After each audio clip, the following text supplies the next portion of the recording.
By its own numbers, it appears the U.S. government is insolvent. When governments go this deep in debt, they print money, raise taxes, or cut benefits, none of which can help protect you. That's why people move part of their savings into physical gold and silver. Call Monetary Gold at 877-NOW-GOLD for their complimentary gold and silver guide. That's 877-NOW-GOLD. Call Monetary Gold now at 877-NOW-GOLD. Do it before the next headline, not after. Performance may vary. You should always consult your financial and tax professional. Hey, John, why so glum? I just got let go. The company's downsizing. This is the third time in the last 2 years.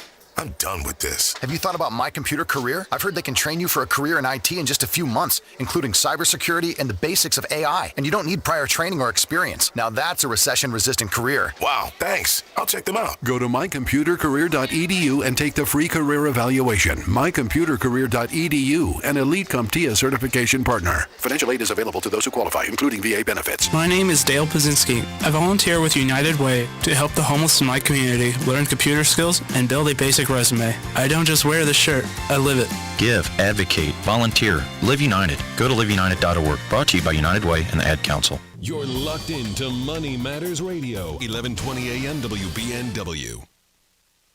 This is the Money Matters Radio Network, WBNW 1120 AM and W275CM FM, Concord, Boston. The Money Matters Radio Network.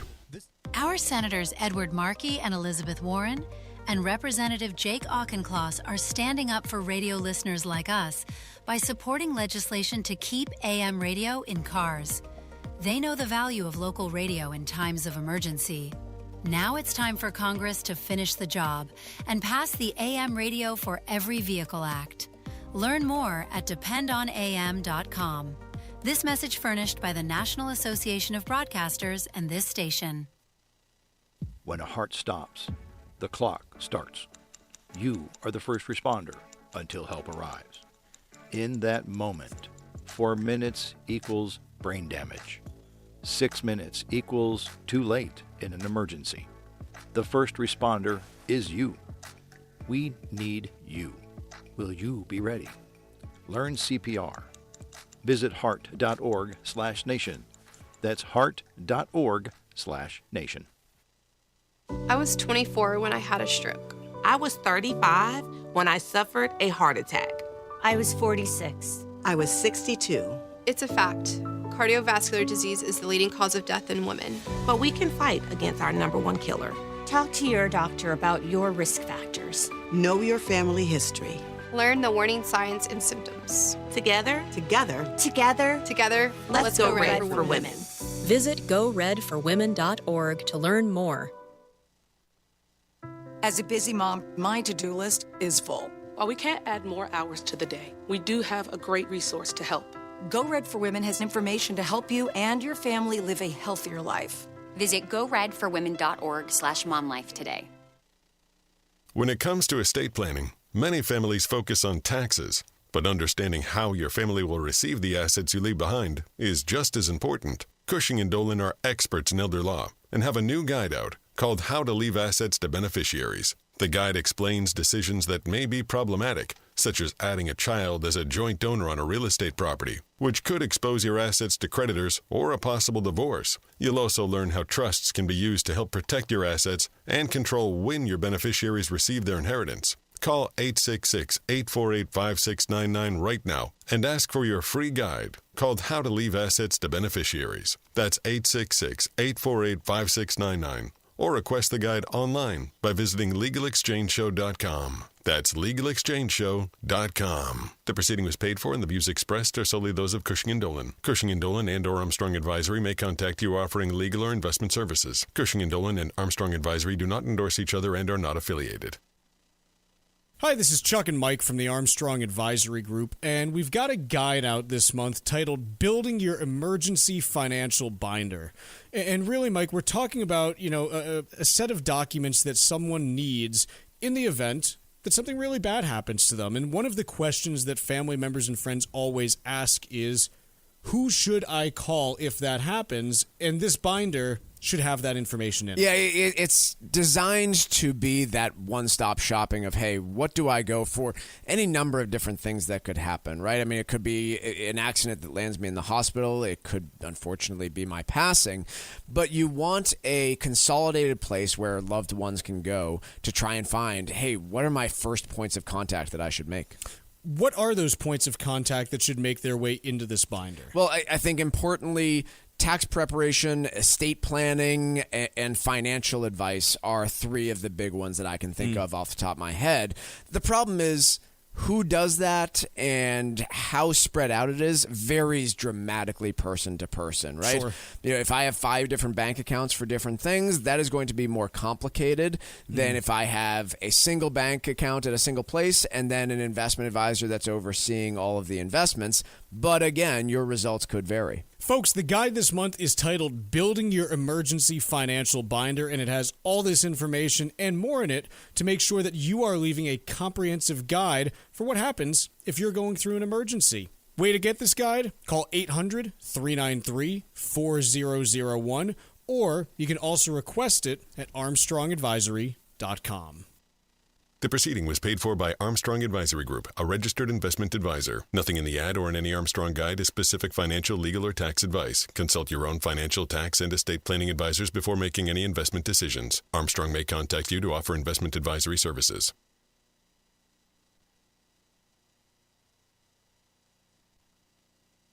The Financial Exchange is produced by Money Matters Radio and is hosted by employees of the Armstrong Advisory Group, a registered investment advisor. All opinions expressed are solely those of the hosts, do not reflect the opinions of Armstrong Advisory or anyone else. Investments can lose money. This program does not offer any specific financial or investment advice. Please consult your own financial, tax, and estate planning advisors before making any investment decisions. Armstrong Advisory and the advertisers heard on this program do not endorse each other or their services. Armstrong and Money Matters Radio do not compensate each other for referrals and are not affiliated. This is the Financial Exchange with Chuck Zodda and Marc Fandetti. Your exclusive look at business and financial news affecting your day, your city, your world. Stay informed and up to date about economic and market trends, plus breaking business news every day. The Financial Exchange is a proud partner of the Disabled American Veterans Department of Massachusetts. Help us support our great American heroes by visiting dav5k.boston and making a donation today. This is the Financial Exchange with Chuck Zodda and Marc Fandetti. Chuck, Mark, and Tucker with you. I hope you all had a great weekend. Again, it's the birds are chirping, the sun is shining, and you can feel that spring is just in the air. The daffodils are blooming, the tulips are blooming. It's a wonderful day. But I was sitting at home, and as I do on Saturday nights, I've got the calendar up for the next week. It's really exciting stuff. It's like, hey, what are we going to do on Saturday night? I don't know. We're going to look at the earnings calendar for the next week. Ooh. And I got to tell you, the calendar for this week, I got so excited when I saw what it was. And I knew it was coming because I had poked around in general last week and was like, oh yeah, it looks like there's going to be some interesting stuff. This is cool. This is great. Fun. Yahoo, rah, rah, rah. This, I got to tell you, this is going to be a huge week in earnings and in economic news. I know that, listen, those of you who have listened long enough, there are times that where I tell you, hey, if you want to tune out this week, go right ahead. This is not the week for you. I understand. Fine. Go do something else. This week is actually the opposite of that. I think that there's going to be all kinds of fun here. And not just for Ken Griffin, who's, the CEO of Citadel, who's going to be making all kinds of money on people trying to trade all this stuff. I think that this is a really pivotal week for markets for a number of different reasons. Let's go first down the list of earnings that we have. Who's excited about Public Storage reporting today? I'm glad that we covered that. No one really is. They're going to report. Who knows what they'll say, but whatever. Tomorrow's where things really start to get fun. We've got Visa reporting tomorrow, which tells us something about, the state of consumers and households and what they're spending and how they're spending it. tell me a little bit about what you're seeing in terms of, different transaction volumes and stuff like that. Remember, Visa itself is not a lender. They just operate the payment network. But that payment network still captures a ton of data that can tell you about what people are spending money on and whether there have been any changes and whether they're expecting further change. So I think that's particularly interesting. Beyond that, a whole bunch of other big name companies that are going to tell us about what's going on in the real economy, not just market economy, but real economy companies. Think companies like Booking Holdings. What are they seeing as far as travel changes? Starbucks, what are they seeing as far as high-end spending on coffee and stuff like that? General Motors, what's going on with their input costs and their ability to source product? UPS, are people still buying and shipping stuff? Are they seeing disruptions on the jet fuel side that are causing them to alter their service plans? Sherwin-Williams, Waste Management, Corning, Hilton, Mondelez. Again, just a really good list of real-world, real-life companies that matter to, our daily lives and what they mean. But this is all just build up for Wednesday. And on Wednesday, the first thing that I'll say is on the data side of things, we got a Fed meeting. It's really snuck up on everyone, I got to tell you, or maybe it's just snuck up on me because everyone's so focused on what's going on in the Middle East. But we got a Fed meeting on Wednesday. So that's going to be interesting. Nothing's really expected of it. No cuts or hikes.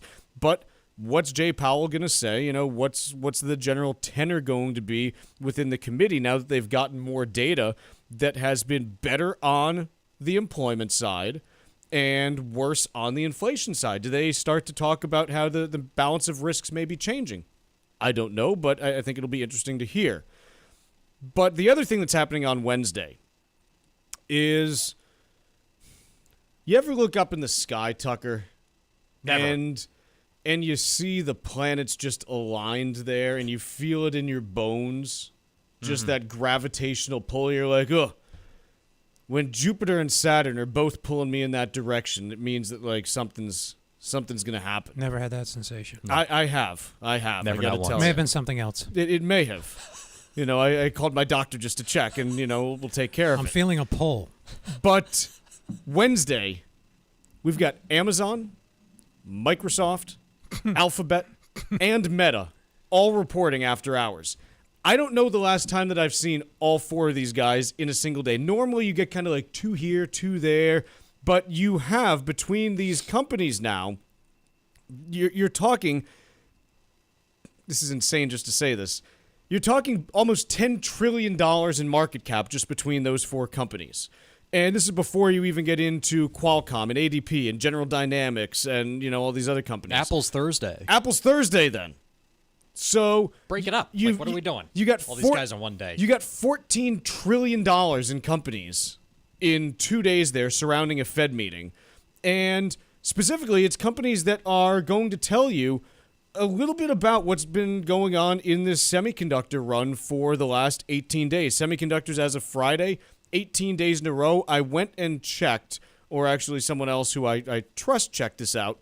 The semiconductor index has been in existence for 25, 30 years now. I think it's 30 years.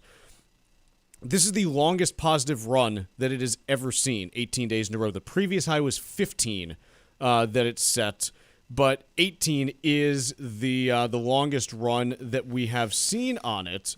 And so I think the big things for, earnings this week are going to be, hey, tell me a little bit about what you are going to be spending. The CapEx thing is going to be front and center again when it comes to semiconductors, because it's predicated, this run in semiconductors is predicated on user experience and the idea that, hey, you're seeing throttling by a lot of the big AI names in terms of usage because they don't have enough compute power.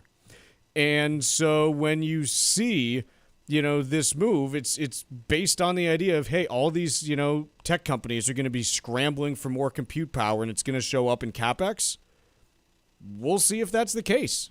We're going to see if that's the case. The previous, again, the prior record for the semiconductor index, which has been around for 32 years, sorry, I just had to get it right, was 15 up days in a row. And so you got to 18. Today they're down in early trading, but, we'll kind of see how things go. But I think this is a monster week for determining, hey, is this recent move from semiconductors overblown? And remember, the semiconductor index is up 50% from its March bottom. 50% in a month, which is insane. So is this overblown, or is this something that just needs a little bit of consolidation here and then can continue to move because the tech guys are going to be able to spend the money in order to drive demand for more semis? That's the question. So really exciting week, in my opinion, between the earnings that we have and then the Fed. And so this is, kind of a pivotal week. The other thing that I will point out that isn't normally on most people's radar, but it's on mine this week. Every Wednesday, the EIA, the Energy Information Administration, puts out their report on U.S. energy product stocks. Basically, how much crude do we have, how much distillates, how much heating oil, gasoline, all the stuff that you actually need to operate an economy. And so I think the interesting thing this week is last week was the last week. Last week was basically the week where you had the last Hormuz ships heading into Europe and the U.S. So now you really start getting into onshore product draws. What are you going to see in the U.S. domestically as far as product draws? And how is that going to impact where we look at the situation with oil and energy going forward? We'll talk quite a bit about that as we go through the show. But for now, let's take a quick break. And when we come back, we'll talk about what we're seeing in corporate profits after this. Smart financial talk whenever you want. Find the Financial Exchange on YouTube. Hit that subscribe button and keep up to date on daily business news from New England and around the country. This is the Financial Exchange Radio Network. Hi, this is Susan Powers from the Armstrong Advisory Group. When it comes to Social Security and Medicare, the decisions you make today can have a lasting impact on your retirement. There are key choices to consider, like when to claim, how spousal and survivor options work, and whether your Medicare coverage is aligned with your needs. And without a clear strategy, it's easy to overlook how taxes, income, and healthcare costs all connect. So join us for a complimentary educational seminar on Thursday, April 30th at 5 p.m. at the Crown Plaza in Woburn. We'll help you understand your options and the decisions that come with them. That's Thursday, April 30th at 5 p.m. at the Crown Plaza in Woburn. Reserve your seat today by calling 800-393-4001. That's 800-393-4001 or register online at armstrongadvisory.com. The proceeding was paid for by Armstrong Advisory Group, a registered investment advisor. Nothing in the ad or in any Armstrong guide is specific financial, legal, or tax advice. Consult your own financial, tax, and estate planning advisors before making any investment decisions. Armstrong may contact you to offer investment advisory services. Leaving assets to your family may sound simple, but you need the right plan. Cushing & Dolan's new guide is called How to Leave Assets to Beneficiaries. Protect your assets and control your family's inheritance. Call 866-848-5699 and request your free guide today. That's 866-848-5699 or request the guide online at legalexchangeshow.com. The proceeding was paid for and the views expressed are solely those of Cushing & Dolan. Cushing & Dolan and or Armstrong Advisory may contact you offering legal or investment services. Cushing & Dolan and Armstrong Advisory do not endorse each other and are not affiliated. This is Michael Valila, Adjutant of the Disabled American Veterans Department of Massachusetts. The DAV of Massachusetts has helped me and countless others adjust to civilian life through a variety of incredible programs. Through our local Veterans Assistance Program, we provide necessary services to veterans and their communities, such as food shopping, landscaping, and companionship, but we need your support. You can help by making a donation today. Please visit dav5k.boston. That's dav5k.boston. 9 out of 10 people who suffer cardiac arrest outside the hospital don't survive. Most of the time, it's because no one nearby performs CPR. Every walker who joins HeartWalk means more people trained in CPR, more research, and more life-saving moments for everyone. Take the first step and register for your local HeartWalk. Extraordinary starts with you. Find your local HeartWalk at heartwalk.org. Let's talk LDL. AKA bad cholesterol. The higher your LDL cholesterol, the higher your risk of a heart attack or stroke. Your health matters. Know your number. Talk to your doctor and get your cholesterol checked. And learn how to help lower your LDL bad cholesterol. Because your health is in your hands. Find out more at heart.org/LDL. Our Senators Edward Markey and Elizabeth Warren and Representative William Keating are standing up for radio listeners like us by supporting legislation to keep AM radio in cars. They know the value of local radio in times of emergency. Now it's time for Congress to finish the job and pass the AM Radio for Every Vehicle Act. Learn more at dependonam.com. This message furnished by the National Association of Broadcasters and this station. Environmental nonprofit Ocean River Institute is working with communities to tackle climate change with nature-based solutions that feature slowing water down and building more soil with grasses and plants. Research indicates that people acting in their own neighborhoods can build an inch of soil in a year and slow sea level rise down by as much as 25%. Please visit oceanriver.org for more information on opportunities to make a difference and go the distance for savvy stewardship of a greener and bluer planet Earth.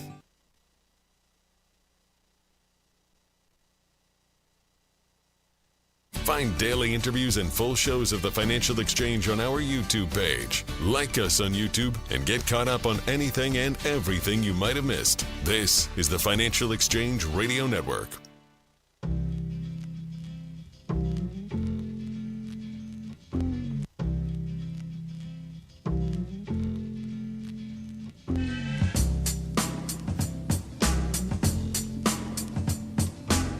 All right, before we get to the broader corporate earnings picture, I do want to talk briefly about one company that is very much consumer-facing.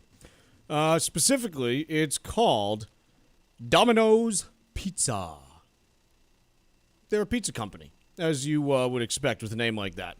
And the interesting thing about Domino's is they opened the year, they were hanging out right around $400 a share, and the first day of the year they closed at $423. On March 9th, they got back up to around $413. This after, some chopping around and stuff like that. But even on the eve of the Middle East war outbreak, they were trading at around $415 a share. And today, they are down about 10% just today, but they're at $330 a share. So call it, almost a 20% drop in the last couple of months here. And the big thing with Domino's is they had an earnings release this morning, and obviously, like as you would expect, there's some clear problems here.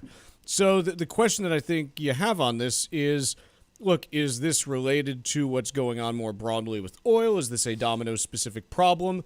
Don't know, but I think this is why it's great that we're getting a ton of earnings this week in, other spaces. Other, restaurants are going to be reporting. Other consumer-facing companies are going to be reporting. And so we're, for the first time since the outbreak of the Middle East conflict, we're going to be getting a sense of what we're actually seeing from companies and how it's impacting their earnings. Because the big thing that we are seeing, if you look at the data from FactSet Earnings Insight, is that corporate earnings are projected to absolutely skyrocket over the course of this year, Mark. The expectations for calendar year of 26, earnings growth of 18.6% and revenue growth of 9.5%. So you're just talking monster numbers compared to the historical norms. And fairly well spread out through different sectors as well, not just consolidated all in tech. You've got a few other places, some significant profit growth this year projected this year too. It had better because stocks are pretty richly priced. Their price relative to earnings over the past several years has been bid up. We talk about rising so-called valuation ratios, P, that is price relative to some definition of E. It could be trailing 12 months. It could be expected 12 months. It could be 10 years smoothed, adjusted for inflation. Lots of different ways to define your E. No matter how you slice it, P to E has been going up. That means P has been growing faster than E. E has got to catch up, Chuck. It does. And so I think the question is ultimately going to be, hey, what sectors, potentially benefit? I think we know which sector benefits from high oil prices this year. It would be energy, which as of right now is projected to see 43.2% profit growth year over year. Just 3 weeks ago on March 31st, FactSet had them projected at 25% profit growth for the year. not FactSet, but remember, FactSet is an earnings aggregator. They aggregate estimates from different analysts. So I think that when we look at the picture, the three sectors that are projected to have the fastest earnings growth this year are energy, tech, and materials. The other ones that are still, growing at a decent clip, consumer discretionary, industrials, financials, utilities, and communication services, all between 8 and 14.5% earnings growth this year, which again, long-term average is 7 to 8%. So I'd say anything above that is good if you're seeing that kind of move. The ones that are the laggards down there, real estate, consumer staples, and healthcare, those are your only three that are projected to grow more slowly than 8% this year. And so ultimately, the question is going to be, hey, there are two questions. Number one, how long does the Hormuz blockage last? And number two, if it lasts longer than most market participants expect, which I think we're getting into that territory this week, how does that affect these earnings projections? Because quite honestly, it becomes really hard for them to hold up, in my opinion, in a lot of these cases. And I know that no one wants to hear this, and I feel like I'm just kind of a broken record on this, but every day there's another 12.5 million barrels of production shut-in that's not being produced in the world for, specifically from countries that can't produce it and export through Hormuz right now. And it's showing up around the world today. You talk to anyone in Asia and they're kind of panicked. I mean, I don't know if you guys saw the report from the Japanese news station over the weekend that covered the fact that an oil tanker was coming to Japan. That's where we've gotten to, is they're literally covering oil tankers coming to Japan now. Again, the Australia last week, the Prime Minister announced they secured a one-day supply of diesel. These are the announcements that are being made in that part of the world. It's also spilling to Europe, where jet fuel is now starting to become a problem, and you're seeing flight cancellations. And quite honestly, if you happen to know anyone who lives... Anyone ever heard of California? Yes. You guys know California. They shot that... the OC was shot there back in the day, about 20 years ago. California has now seen its jet fuel supplies drop by 25% in the last 3 weeks. Because they are unique in terms of how they're refining, where they actually get their oil and gas from. It's part of the reason why California always has crazy high oil prices, is it's just kind of detached from a refining perspective from the rest of the U.S. California is probably within a couple weeks going to have some problems with jet fuel as well. And I know no one wants to hear about this, because for most of us, our lives haven't really changed. But there's this air pocket that's just been building in energy markets, and it's moving from east to west in the world, and it's going to start to become apparent in large portions of the world in the next week or two in very visible ways. And it's going to be a problem if Hormuz remains closed for more than another week or so. I think the problem with the bottom-up estimates is like you said, FactSet asks analysts what they expect for a stock or for the market. Yeah. And these analysts are bottom up. They're not looking at they just assume it'd be like asking, they literally don't see the forest for the trees. They assume that weather conditions, continuing with the analogy, will stay stable. Weather in this analogy is the macro stuff, is the economy, the global economy. If earnings always look good until they don't. Sure. Analysts always think earnings will go up because they assume the climate will the weather, climate's too strong a word, yes, will remain favorable. They always get that wrong because nobody gets that right. And that's the hard part. So, again, you've got this ticking clock. I've said since the beginning, Cinco de Mayo is kind of the deadline here. And I looked over the weekend and I said, oh, Cinco de Mayo is next Tuesday, which is, again, this. We're 8 days away from kind of when I've said, look, this is kind of irreversible at this point. And here's the place that I have landed. The businesses that are going to be able to pay up for this stuff, again, semiconductor companies, they can pay for the helium because they'll say, hey, it'll just eat into our margins. I don't think you necessarily run into shortages there. There's other areas where, either of you ever get an MRI? Yes. Sure. There's helium used in MRIs somehow. I don't know how. Really? I don't know what it does in the MRI machines, but they use helium in the MRI machines. not to make you talk funny while you're going through them, but it does something in there. Because, again, it's this inert gas, and you need this inert gas for some reason. Doesn't ease anxiety, I know that. In order to make it work. No, it does not. Close my eyes. That's the nitrous that they give you if they happen to give you that one. But in any case, like, it's okay. Like, you're not going to have the shortages show up in semiconductors because they'll just pay up for the stuff because they have customers who are willing to pay for their end product. It's in other areas where you say, okay, what if they're not able to pay for this? What does that do to production of X, Y, and Z? And I don't know what it looks like, but no one really wants to pay attention to this right now. Let's take a quick break. When we come back, we got Wall Street Watch next. Like us on Facebook and follow us on Twitter @TFE Show. Breaking business news is always first, right here on the Financial Exchange Radio Network. Our Senators Edward Markey and Elizabeth Warren and Representative Lori Trahan are standing up for radio listeners like us by supporting legislation to keep AM radio in cars. They know the value of local radio in times of emergency. Now it's time for Congress to finish the job and pass the AM Radio for Every Vehicle Act. Learn more at dependonam.com. This message furnished by the National Association of Broadcasters and this station. Cardiovascular disease is the #1 killer of women, taking the lives of 1 in 3. That's more than all forms of cancer combined. For too long, heart disease and stroke have taken the lives of the women we love. But we're not giving up. Because we have something better. Stronger, more powerful. We have each other. When we come together and go red, the more power we have against our greatest health threat. Visit goredforwomen.org today to learn more.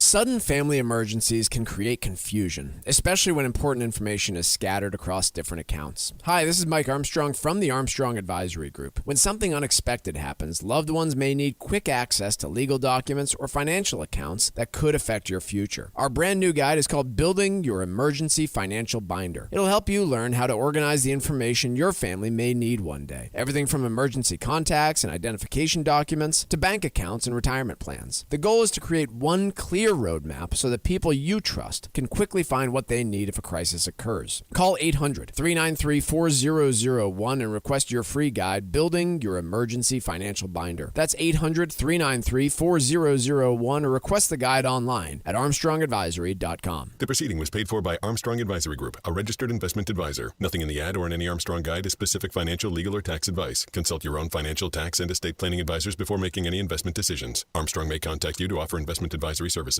Let's talk LDL. AKA bad cholesterol. The higher your LDL cholesterol, the higher your risk of a heart attack or stroke. Your health matters. Know your number. Talk to your doctor and get your cholesterol checked. And learn how to help lower your LDL bad cholesterol. Because your health is in your hands. Find out more at heart.org/LDL. When a heart stops, the clock starts.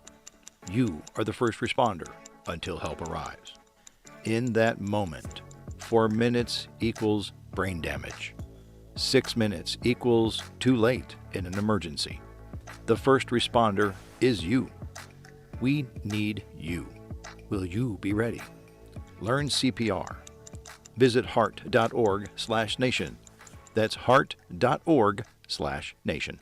This is Tucker Silva of the Financial Exchange Show, and I'm joined today by estate planning attorney Todd Lutzke from the law firm of Cushing & Dolan with your Financial Exchange quick tip of the day. And today we're talking about your brand new guide, Todd, how to leave assets to your beneficiaries. Todd, how can you ensure that your kids' inheritance can be protected from future divorces? Well, estate planning, as you know, does things like avoid probate, protect assets from nursing homes, and reduce taxes. But you know what? The family behind the estate plan can be more important. And so the trusts live on after you die, and you can have language in there that divides the assets to the children, but doesn't just pay it out, right? It holds it in trust for them and allows them to be trustee, but just not take it. In order to get it, they have an independent trustee that can say yes or no. And that way, by not owning the asset, if they get divorced down the line after you're dead, and the other side says, hey, I want half of what's in that trust, you're going to say, that's great, but you have to ask the independent trustee. So it's now not going to be available to you. And more than just the ability to say no,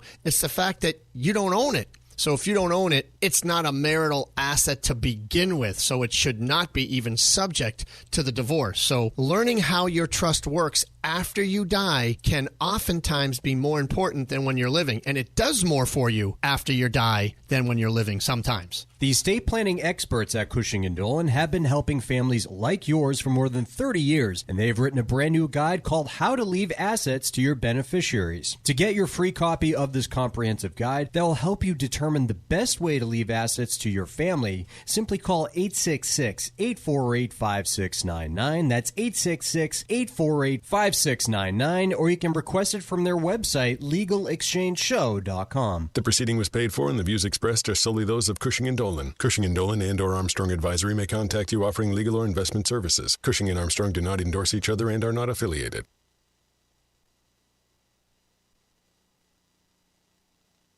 Time now for Wall Street Watch, tracking the stocks, the data, and the headlines driving markets so far today, right here on the Financial Exchange Radio Network. Markets mostly quiet to begin this pivotal week where Jerome Powell will hold his final monetary policy meeting as chairman of the Fed with the decision on rates Wednesday. We also have a massive batch of big tech earnings on tap, both on Wednesday and Thursday, from the likes of Alphabet, Microsoft, Amazon, Meta, and Apple. Right now, the Dow is down by 27 points, mostly flat. S&P 500 only down about 0.1%. NASDAQ down about 0.33%. Russell 2000 is up about 0.1%. 10-year Treasury yield is flat at 4.32%. And oil up nearly 2% higher, trading at $96 a barrel. Breaking news from Microsoft and OpenAI this morning after both companies agreed to a new deal that offers OpenAI more freedom to partner with Microsoft's rivals and capping the revenue it must share through 2030. Microsoft is flat. Meanwhile, Qualcomm shares are now slightly down after rallying in earlier trading, following reports that the chipmaker is partnering with OpenAI to create smartphone processing chips to advance the AI firm's hardware ambitions. Elsewhere, the Wall Street Journal reported that a group of budget airlines, including Frontier, is seeking $2.5 billion in government assistance for equity warrants. Domino's Pizza reported a decline in first quarter profit, while its sales outlook also fell short of expectations. Domino's down nearly 10%, and Verizon stock is up by 3%. After the telecommunications company reported higher growth in new customers as well as lower churn. I'm Tucker Silva, and that is Wall Street Watch. All right, Mark, let's talk a little bit about inflation. There's a piece in Barron's today. It's titled Inflation Complications. Nice job, rhyming headline writer. The unusual gap between PCE and CPI is widening. So those of you who have listened for a while, you know that there are multiple different measures of inflation. The one that normally gets talked about the most is CPI, the Consumer Price Index. The Fed's preferred measure of inflation is the PCE, the Personal Consumption Expenditure Price Index.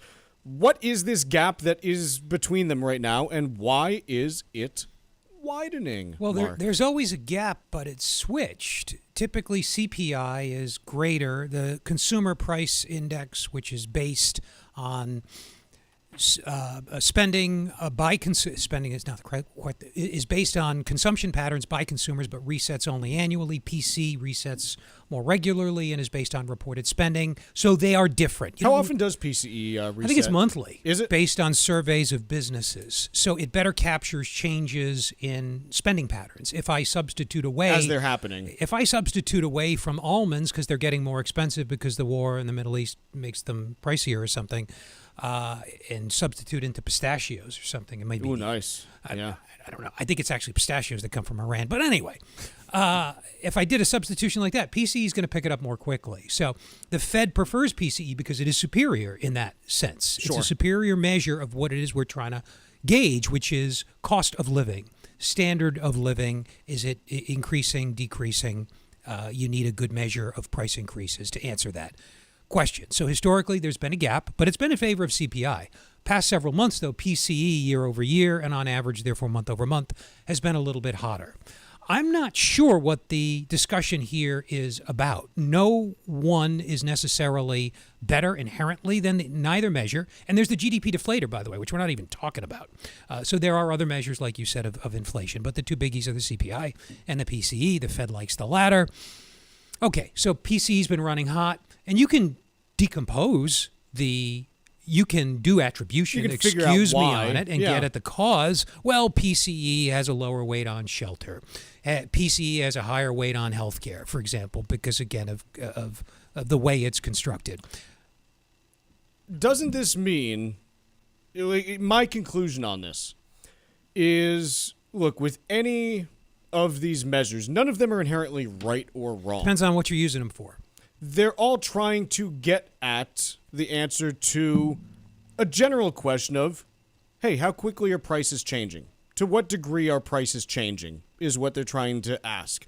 They ask it in slightly different ways, but they're trying to ask that question. Is that a fair statement? They both measure inflation, which is defined as the change in the level of prices, or the change in the average price, if you want to think about it that way. Yeah. So the way I think about it is, hey, when multiple different data sets trying to measure something are telling me the same thing, I have a pretty high degree of confidence that that's, in the ballpark of how things are changing. That's one use for it. Yeah. When they are diverging, it's useful to say, okay, like, where is the divergence happening? Like, why is it happening? And do I need to be more humble about my views as a result of it? Because I'm not sure which one of these is closer to the truth. Well, here's, for example, through February, year-over-year PCE was 2.8. So that's 2.8% inflation, according to the Fed's preferred measure, again, through the end of February. And according to the CPI, it was 2.4. That's a big, big gap. I didn't look at how often gaps in one direction or another like that emerge, but that's large. You get some large gaps in CPI too, though. CPI year over year at the peak of the most recent inflation was 7.2. Was 9. PCE was 7.2. That's like a nearly 2 percentage points. That's a huge gap. Nobody was complaining about PCE then. No. They're complaining about it now because it could lead to tighter policy, which people just view as like inherently undesirable. But ultimately, I think that even then, so let's go back to June of 22 when you had that gap. What you could say then without any hesitation, guys, inflation is way too high. Whether it's 7% or 9%, not really relevant. I don't know exactly how high inflation is, but the Fed is behind the curve. But the lower inflation gets, the more important these gaps do become. But so at this point, the question is, hey, there is a difference between inflation being 2.5% and 3%. If we look at it now, well, actually, we don't have the newest PCE. It's going to come out Thursday. That's on Thursday. Yeah, we're finally. Mark, isn't it exciting? We're finally going to be caught up from the government shutdown. All of the data is now going to be properly timed until the forward. Next one. I know, but I'm just we have to celebrate the little victories. Take the Mark. W. We do. So I think at this point, it still is something where if you say, and let's look at the core numbers. Okay, core is still running somewhere in the high 2s. That's not perfect, but it's also not something where the prescription is, immediately raise rates from where they are. All else equal, yeah, but all else isn't equal right now. Not now. But I think it's something where the Fed never tries to front run the inflation side, at least since I've been alive. It only tries to front run. It tries to front run the employment side. It only tries to front run disinflation. Yeah. Correct. So we've seen this where the Fed wants, at the first sign of trouble, they want to cut rates. And this is the other thing about the Fed is when you look at how they've behaved, again, during the time when I've been, able to understand what they do, so call it for the last 20, 25 years, the Fed has never once that I've seen been like, oh, gee, inflation's tame right now, but it might get too high. Let's start hiking. Sure. It behaved like that routinely in the 80s and 90s. They would preemptively hike. Correct. Like the hiking cycles that you've generally seen in the last 20 years have been for like one of two reasons. It's like the one back in 2018 was, okay, we just can't keep rates at zero forever, and inflation unemployment's low right now. sure, we can start to hike gradually. It's not like the Fed hiking from 0 to 1 broke the economy. There were other structural issues with the plumbing related probably to balance sheet size and things like that were problematic, just from a banking reserve perspective. Some of this is change in framework. Some of it is change in philosophy. In the 80s and 90s, coming out of the experience of the 1970s, there was a lot more concern about unemployment dropping below the so-called natural rate or non-inflationary rate. When it got low, Greenspan would hit the panic button, not literally. He was always in control. He was doing it partly to control expectations, but he would raise preemptively. The only time he stopped doing that in the late 90s when he recognized that there was something going on the supply side, something productivity related, which allowed unemployment to go to levels which previously would have spurred inflation. And since the financial crisis and Bernanke taking the helm, those two things pretty much coincided. The thinking has been sort of asymmetric. This we're going to put the fire out. We're going to let the economy run a little bit hot, but we don't even want to take the risk of it running cold. So it's been partly a change in framework in the way economists think about the way the economy works, and that's ever evolving, not a big deal there. But it's also this sort of change in philosophy, putting the stock market and, well, that's a little bit I'm overstating it a little bit, but putting financial variables first. Sure. That's a change too. Has it worked? I don't know. Let's take a quick break here. When we come back, let's turn and talk a little bit about the state of the labor market, and more specifically, what do Americans think about the labor market right now, and does it matter what we think? We'll discuss. The Financial Exchange streams live on X. Stay on top of the markets and get live reaction as it happens. This is the Financial Exchange. Leaving assets to your family may sound simple, but you need the right plan. Cushing & Dolan's new guide is called How to Leave Assets to Beneficiaries. Protect your assets and control your family's inheritance. Call 866-848-5699 and request your free guide today. That's 866-848-5699 or request the guide online at legalexchangeshow.com. The proceeding was paid for and the views expressed are solely those of Cushing & Dolan. Cushing & Dolan and or Armstrong Advisory may contact you offering legal or investment services. Cushing & Dolan and Armstrong Advisory do not endorse each other and are not affiliated. This is Michael Valila, Adjutant of the Disabled American Veterans Department of Massachusetts. The DAV of Massachusetts has helped me and countless others adjust to civilian life through a variety of incredible programs. Through our local Veterans Assistance Program, we provide necessary services to veterans and their communities, such as food shopping, landscaping, and companionship, but we need your support. You can help by making a donation today. Please visit dav5k.boston. That's dav5k.boston. Organization can make a big difference when life takes an unexpected turn. Hi, this is Mike Armstrong from the Armstrong Advisory Group. Having your most important information all in one place may help the people you trust handle critical financial or legal decisions if a crisis occurs. We've written a new guide called Building Your Emergency Financial Binder. In it, we offer strategies that can help you coordinate the most vital details of your life, including key contacts, legal documents, and property information. Our goal is to provide you with a clear plan for the people you trust if they ever need to help manage a life-altering situation. Call 800-393-4001 right now and ask for your free guide called Building Your Emergency Financial Binder. That's 800-393-4001, or you can request it online at armstrongadvisory.com. The proceeding was paid for by Armstrong Advisory Group, a registered investment advisor. Nothing in the ad or in any Armstrong guide is specific financial, legal, or tax advice. Consult your own financial, tax, and estate planning advisors before making any investment decisions. Armstrong may contact you to offer investment advisory services. Sometimes we know what's next. Other times, it's impossible to know. Life can change in an instant. Don't be caught standing by the next time someone's heart stops. Knowing CPR gives you the ability to act and takes you from bystander to lifesaver. CPR is a life-saving skill. Join the nation of lifesavers today by learning CPR at heart.org/nation. National support for CPR education provided by Elevance Health Foundation. Our Senators Edward Markey and Elizabeth Warren and Representative Ayanna Pressley are standing up for radio listeners like us by supporting legislation to keep AM radio in cars. They know the value of local radio in times of emergency. Now it's time for Congress to finish the job and pass the AM Radio for Every Vehicle Act. Learn more at dependonam.com.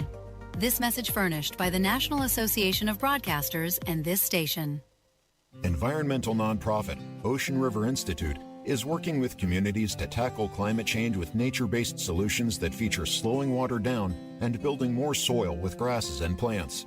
Research indicates that people acting in their own neighborhoods can build an inch of soil in a year and slow sea level rise down by as much as 25%.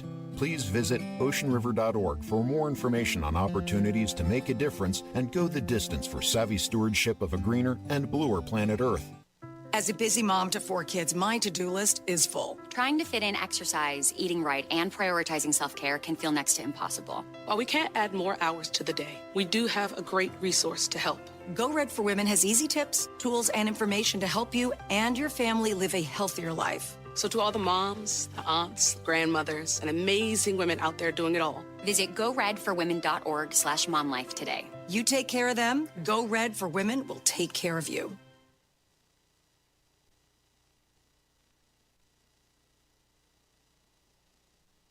Text us 617-362-1385 with your comments and questions about today's show, and let us know what you think about the stories we're covering. This is the Financial Exchange Radio Network.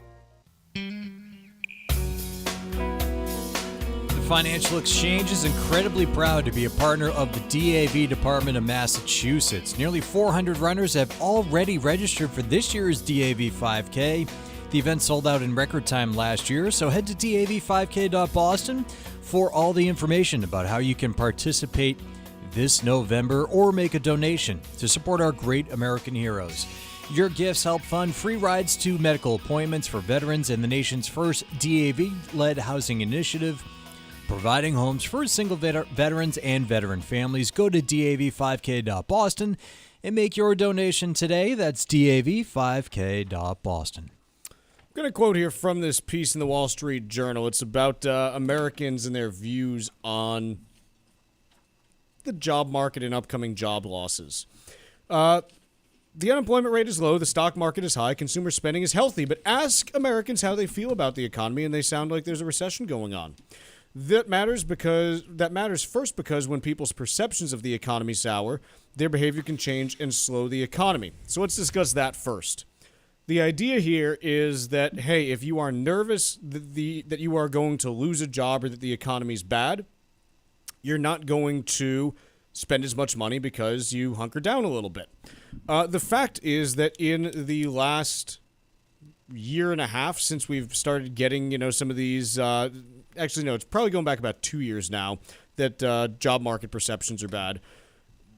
Since the last 2 years, there's been no downshift in actual spending by Americans in the aggregate. Again, you might be listening saying, Chuck, I've had to cut spending on this and that. Like, I'm not saying you personally, but in the aggregate, we look at spending growth, and it's generally running 5 to 6% year over year, which equates to, factoring in inflation, about 2 to 3% real growth, depending on the exact time period you're looking at. And in some cases, it's been close to 4%, so very modest real growth. But this is what we've been seeing.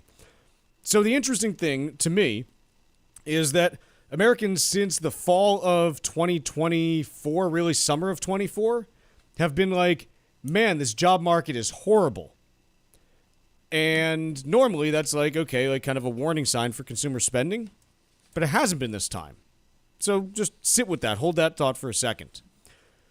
Second piece that I'll quote here. And second, because sometimes they are seeing real problems that have yet to show up in the hard data. So the idea is that, anecdotes eventually make their way into actual data when you have enough anecdotes that start happening.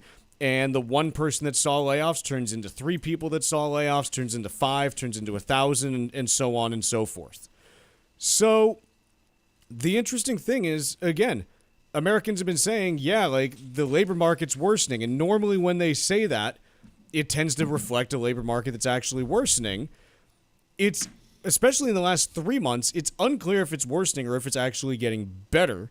Last year, for the last 6 months, you could say it was worsening, but all of this is also coming from a perspective of, coming with the context of 2 things that I think you have to factor in. The first is, the labor market in 2021 and 22 was the hottest that, would you say, Mark, the hottest it's ever been in the United States since we could measure it? As measured by, say, unemployment or vacancies, you could say that. So we were coming from the hottest labor market that basically anyone working has ever lived through. it's not the norm to see what we did in 21 or 22. But the question that I think is worth asking is, hey, if people equated that to like what the norm should be and are just comping to that instead of, everything else historically, maybe just because we tend to judge these things, relative to how they've been. So I kind of wonder about that a little bit. The other piece here is I do really wonder. I'm trying to think of the nicest way. Has the internet broken our brains? Like, do we just not assess things? Do we just give responses now that are not in tune with historical norms that are just not accurate because we're just so emotionally strung out from all the freaking social media and stuff? I think the simplest answer is the average person, which is what this survey is meant to elicit the sentiment of, is not driving the spending. Marc Zandi. This is the third question, yes. Marc Zandi's done a lot of, an economist now at Moody's has done a lot of work on this, and it's not uncontroversial, but there seems to be some evidence that it's the top X percent. You could maybe 5, maybe it's 10, whatever. Top earners are doing most of the spending. This survey is not meant to get at the sentiment of the top earners. That's the simplest explanation. So it gets you to the third piece, which is just the really discouraging thing, which is the average American now so inconsequential from an economic perspective because of the concentration of wealth and income at the top that they can simultaneously feel terrible about the economy because they're being left behind, but ultimately the people driving the spending and driving the economy are doing just fine? I mean, if this were like a math problem and you said, and you asked somebody like, how do you explain this goes up, but that stays the same? We'd say, well, that's an average, but this is being driven by they're different, so you wouldn't expect the two necessarily. They should, over long periods, but it's kind of easily explainable. So yeah, it's you got these different things going on, and it's messy. But people feel bad about the economy, or people feel bad specifically about the labor market. Normally, that's a warning sign for a couple different reasons.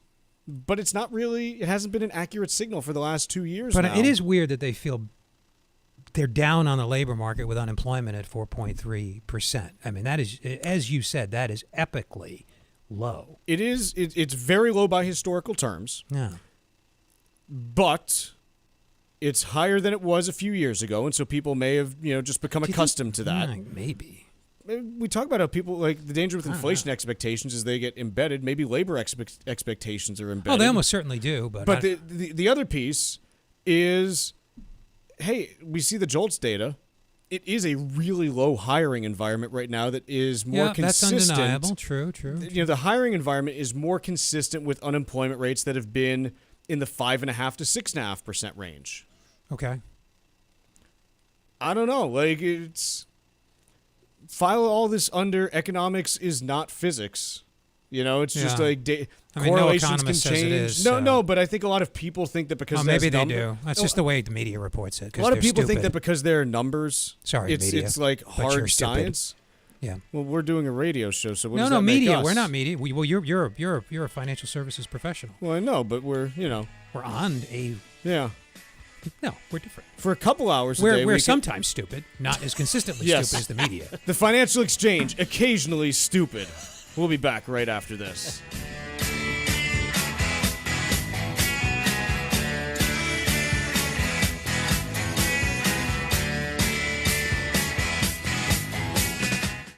When it comes to estate planning, many families focus on taxes, but understanding how your family will receive the assets you leave behind is just as important. Cushing & Dolan are experts in elder law and have a new guide out called How to Leave Assets to Beneficiaries. The guide explains decisions that may be problematic, such as adding a child as a joint donor on a real estate property, which could expose your assets to creditors or a possible divorce. You'll also learn how trusts can be used to help protect your assets and control when your beneficiaries receive their inheritance. Call 866-848-5699 right now and ask for your free guide called How to Leave Assets to Beneficiaries. That's 866-848-5699. Or request the guide online by visiting LegalExchangeShow.com. That's LegalExchangeShow.com. The proceeding was paid for and the views expressed are solely those of Cushing & Dolan. Cushing & Dolan and or Armstrong Advisory may contact you offering legal or investment services. Cushing & Dolan and Armstrong Advisory do not endorse each other and are not affiliated. One of the most helpful things you can do for your family is to make sure that important information about your life is organized and easy to find. Hi, this is Chuck Zodda from the Armstrong Advisory Group. Financial accounts, legal documents, and insurance policies are all part of a complete financial picture. When that information is scattered in different places, it can be difficult for loved ones to step in and help if a crisis occurs. Our new guide called Building Your Emergency Financial Binder will show you how to organize the most important details of your financial life, including key contacts, retirement plans, investment accounts, and insurance information. Call 800-393-4001 and ask for your free guide called Building Your Emergency Financial Binder. That's 800-393-4001, or you can request the guide by visiting ArmstrongAdvisory.com. The proceeding was paid for by Armstrong Advisory Group, a registered investment advisor. Nothing in the ad or in any Armstrong guide is specific financial, legal, or tax advice. Consult your own financial, tax, and estate planning advisors before making any investment decisions. Armstrong may contact you to offer investment advisory services. 9 out of 10 people who suffer cardiac arrest outside the hospital don't survive. Most of the time, it's because no one nearby performs CPR. Every walker who joins HeartWalk means more people trained in CPR, more research, and more life-saving moments for everyone. Take the first step and register for your local HeartWalk. Extraordinary starts with you. Find your local HeartWalk at heartwalk.org. Our Senators Edward Markey and Elizabeth Warren and Representative William Keating are standing up for radio listeners like us by supporting legislation to keep AM radio in cars. They know the value of local radio in times of emergency. Now it's time for Congress to finish the job and pass the AM Radio for Every Vehicle Act. Learn more at dependonam.com. This message furnished by the National Association of Broadcasters and this station. This is the Money Matters Radio Network. WBNW 1120 AM and W275CM FM. Concord, Boston. The Money Matters Radio Network. When a heart stops, the clock starts. You are the first responder until help arrives. In that moment, 4 minutes equals brain damage. 6 minutes equals too late in an emergency. The first responder is you. We need you. Will you be ready? Learn CPR. Visit heart.org/nation. That's heart.org/nation. Sometimes we know what's next. Other times, it's impossible to know. Life can change in an instant. Don't be caught standing by the next time someone's heart stops. Knowing CPR gives you the ability to act and takes you from bystander to lifesaver. CPR is a life-saving skill. Join the nation of lifesavers today by learning CPR at heart.org/nation. National support for CPR education provided by Elevance Health Foundation. It happens all over Massachusetts. Can you tie my shoes? In every home and every community. Be careful on your bike. Learning can happen anytime, anywhere. We'll see you at practice this weekend. And no matter how learning takes place in your family's life, DESE is there as your partner. The Massachusetts Department of Elementary and Secondary Education. Never stop learning. Find out more at mass.gov/back-to-school. Sponsored by the Massachusetts Department for Elementary and Secondary Education. Organization can make a big difference when life takes an unexpected turn. Hi, this is Mike Armstrong from the Armstrong Advisory Group. Having your most important information all in one place may help the people you trust handle critical financial or legal decisions if a crisis occurs. We've written a new guide called Building Your Emergency Financial Binder. In it, we offer strategies that can help you coordinate the most vital details of your life, including key contacts, legal documents, and property information. Our goal is to provide you with a clear plan for the people you trust if they ever need to help manage a life-altering situation. Call 800-393-4001 right now and ask for your free guide called Building Your Emergency Financial Binder. That's 800-393-4001, or you can request it online at armstrongadvisory.com. The proceeding was paid for by Armstrong Advisory Group, a registered investment advisor. Nothing in the ad or in any Armstrong guide is specific financial, legal, or tax advice. Consult your own financial, tax, and estate planning advisors before making any investment decisions. Armstrong may contact you to offer investment advisory services. This is Michael Valila, Adjutant of the Disabled American Veterans Department of Massachusetts. We focus on the people returning from service, not their specific illness or injury. Our number one goal is to make sure our veterans have the necessary services they need, be it physical, emotional, or financial, so that their transition can be seamless. You can help our great American heroes as well by making a donation today by visiting dav5k.boston. That's dav5k.boston. This is Tucker Silva of the Financial Exchange Show, and I'm joined today by estate planning attorney Todd Lutzke from the law firm of Cushing & Dolan with your Financial Exchange quick tip of the day. And today we're talking about your brand new guide, Todd, how to leave assets to your beneficiaries. Todd, why can't you just add your kids to your accounts or to your house deed? Well, you can. It's just not a good idea. So people who do that understand with an account, right, you can put a joint name on the account. Now, that doesn't actually complete the gift because you actually have to take the money out and then the gift is complete. But when you set it up, yeah, the asset would avoid probate. But if something happens to the child,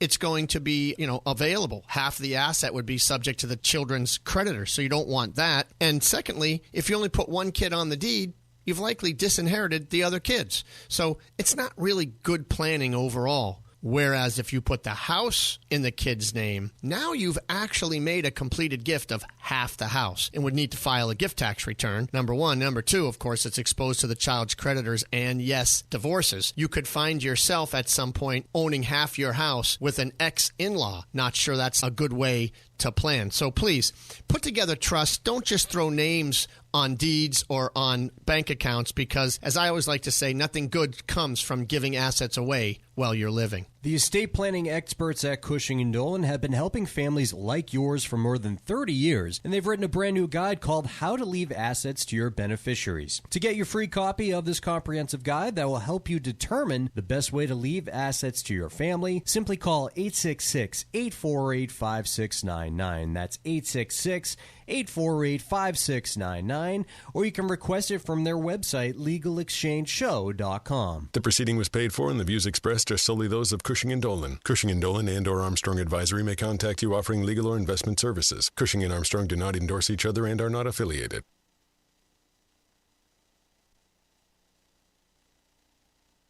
The Financial Exchange is produced by Money Matters Radio and is hosted by employees of the Armstrong Advisory Group, a registered investment advisor. All opinions expressed are solely those of the hosts, do not reflect the opinions of Armstrong Advisory or anyone else. Investments can lose money. This program does not offer any specific financial or investment advice. Please consult your own financial, tax, and estate planning advisors before making any investment decisions. Armstrong Advisory and the advertisers heard on this program do not endorse each other or their services. Armstrong and Money Matters Radio do not compensate each other for referrals and are not affiliated.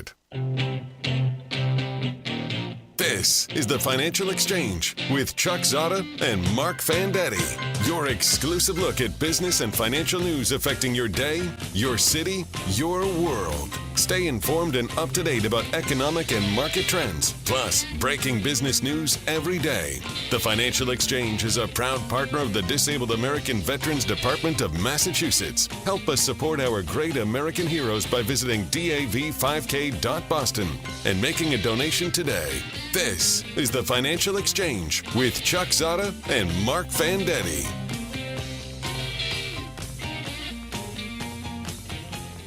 It's Chuck and Mark and Tucker with you here, and howdly doodly gang. We're getting set for a big week in markets. I got to tell you again, those of you who are longtime listeners, occasionally you tune in at the start of the week and I say, guys, go touch some grass, play outside, have a little fun, go fishing, go surfing, do what you do because there's nothing going on in markets this week. This is not that week. This week, with no further ado, here's what we're looking at. On Wednesday, you have Microsoft, Amazon, Alphabet, and Meta reporting earnings. That's almost $10 trillion in market cap. The next day, you've got Apple. You've got a Fed meeting on Wednesday. Building permits and housing starts on Wednesday. EIA energy data is out on Wednesday as well.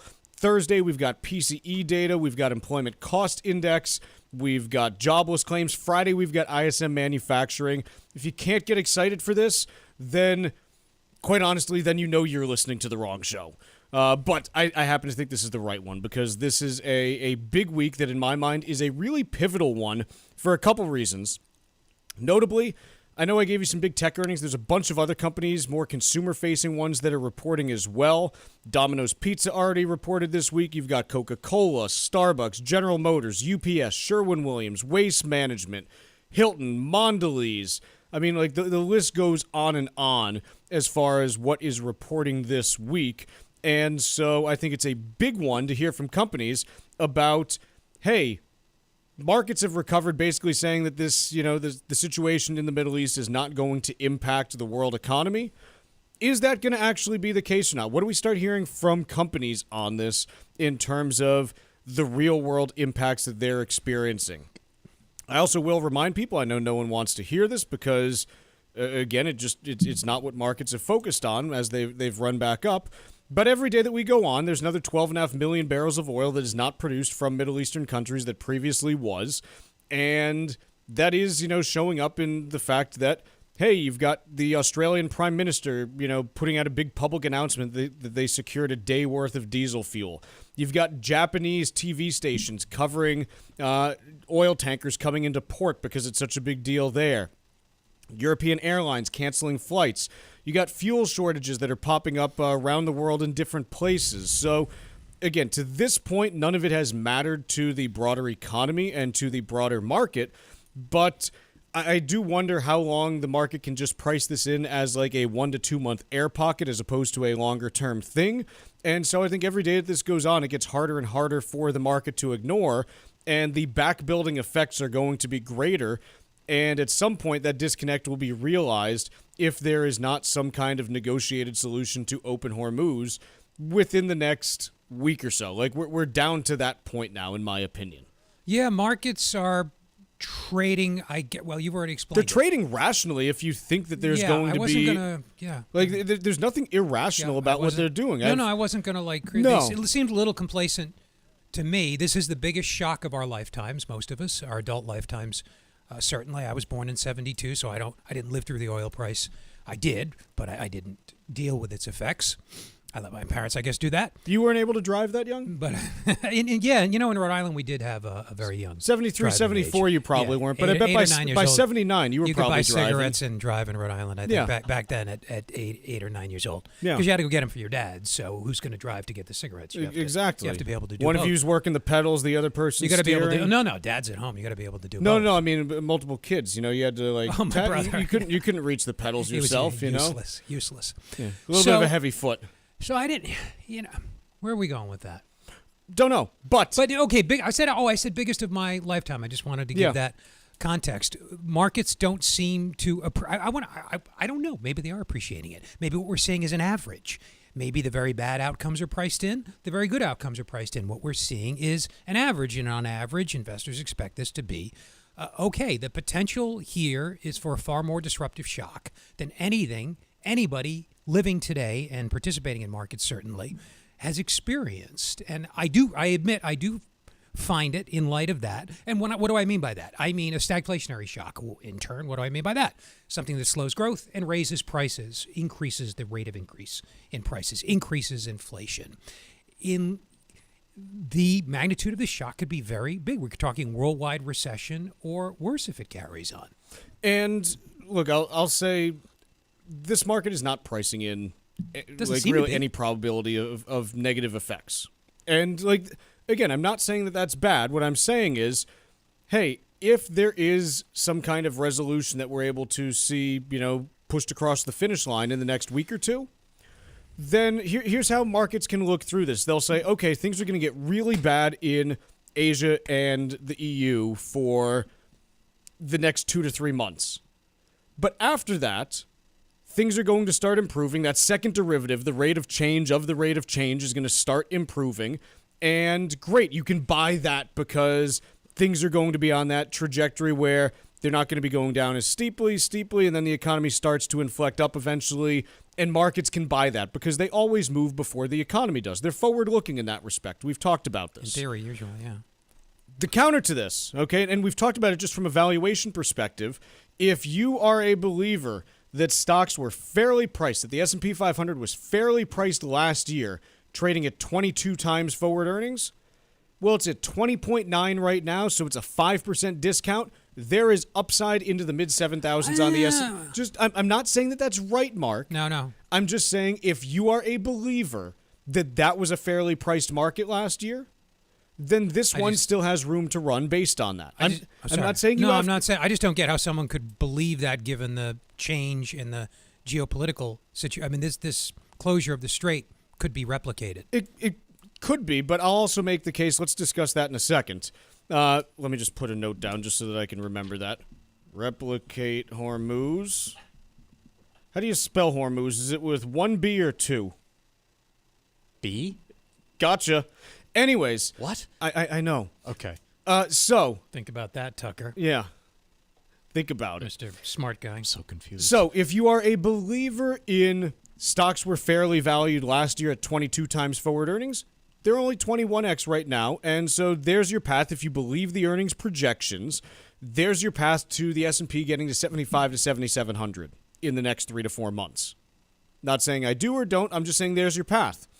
If you are a believer that the strait is going to remain closed longer term and that those effects are not going to be able to be looked through by the market here, then your floor is well below where it is today. And, how do I define well below? Not what we saw in March. More than that. Okay, that is how I would define well below. People are like, Chuck, do you mean, I don't know what the number is because I don't know how bad the earnings destruction can get if Hormuz remains closed for 9 months as an example. I'm not saying that will or won't happen. I'm outlining the different cases that can be made. And the case for upside is, okay, something gets squared away in the next week or two, and then you go. Yeah. Great, there's your upside in stocks. If, your worst case scenario, we're still sitting here a year from now and Hormuz is closed, I don't know how low stocks can go, but you can't print oil, is what I know. You can't print fertilizer. I've tried. Doesn't work. So this is kind of where we are right now, and then there's everything in between. Yeah. Valuation should reflect risk premia, and risk premia should have gone up as a result. They might in the long run. I'll still make the case that I made at the beginning of this. This market's fear gauge is broken because of so many people that got left behind when the market ran last year, and no one wants to get left behind again, in the same fashion at least. Let's take a quick break. When we return, Luke Kawa from Sherwood News joins us right after this. Hear the Financial Exchange every day from 11 to noon on SiriusXM's Business Radio Channel 132. Keep it here for the latest business and financial news and the trends on Wall Street. The Financial Exchange is now live on SiriusXM's Business Radio Channel 132. This is the Financial Exchange Radio Network. Hi, this is Susan Powers from the Armstrong Advisory Group. When it comes to Social Security and Medicare, the decisions you make today can have a lasting impact on your retirement. There are key choices to consider, like when to claim, how spousal and survivor options work, and whether your Medicare coverage is aligned with your needs. And without a clear strategy, it's easy to overlook how taxes, income, and healthcare costs all connect. So join us for a complimentary educational seminar on Thursday, April 30th at 5 p.m. at the Crown Plaza in Woburn. We'll help you understand your options and the decisions that come with them. That's Thursday, April 30th at 5 p.m. at the Crown Plaza in Woburn. Reserve your seat today by calling 800-393-4001. That's 800-393-4001 or register online at armstrongadvisory.com. The proceeding was paid for by Armstrong Advisory Group, a registered investment advisor. Nothing in the ad or in any Armstrong guide is specific financial, legal, or tax advice. Consult your own financial, tax, and estate planning advisors before making any investment decisions. Armstrong may contact you to offer investment advisory services. When it comes to leaving assets to your family, simplicity isn't always the best approach. Cushing & Dolan are experts in elder law, and their new guide is called How to Leave Assets to Beneficiaries. Adding children as joint owners on accounts or property doesn't guarantee you can avoid probate. It may create serious unintended consequences. In this guide, you'll learn why leaving assets to your children may not always be the best plan. The guide also explains how trusts can be used to stagger distributions over time, help protect assets from creditors or divorce, and ensure your family receives your inheritance in a way that makes sense for your personal situation. Call 866-848-5699 right now and ask for your free guide, How to Leave Assets to Beneficiaries. That's 866-848-5699. or request it online at legalexchangeshow.com. The proceeding was paid for and the views expressed are solely those of Cushing & Dolan. Cushing & Dolan and or Armstrong Advisory may contact you offering legal or investment services. Cushing & Dolan and Armstrong Advisory do not endorse each other and are not affiliated. Environmental nonprofit Ocean River Institute is working with communities to tackle climate change with nature-based solutions that feature slowing water down and building more soil with grasses and plants. Research indicates that people acting in their own neighborhoods can build an inch of soil in a year and slow sea level rise down by as much as 25%.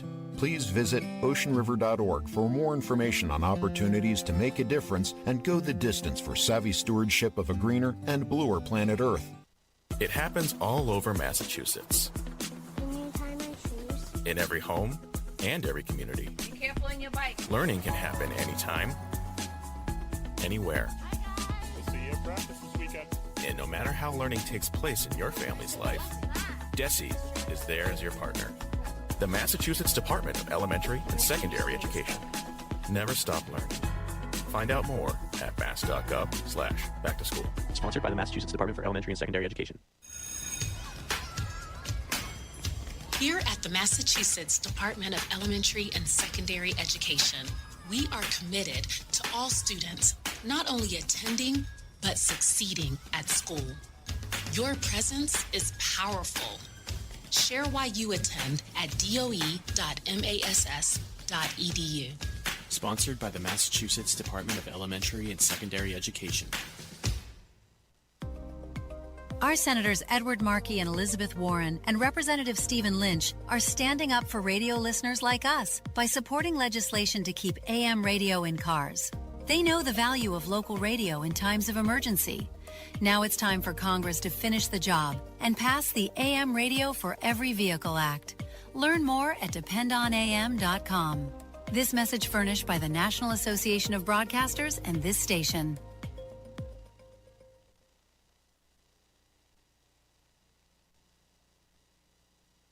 Subscribe now to our YouTube page, where you'll find daily interviews and full shows of the Financial Exchange. We'll get you caught up on anything and everything you might have missed, right here on the Financial Exchange.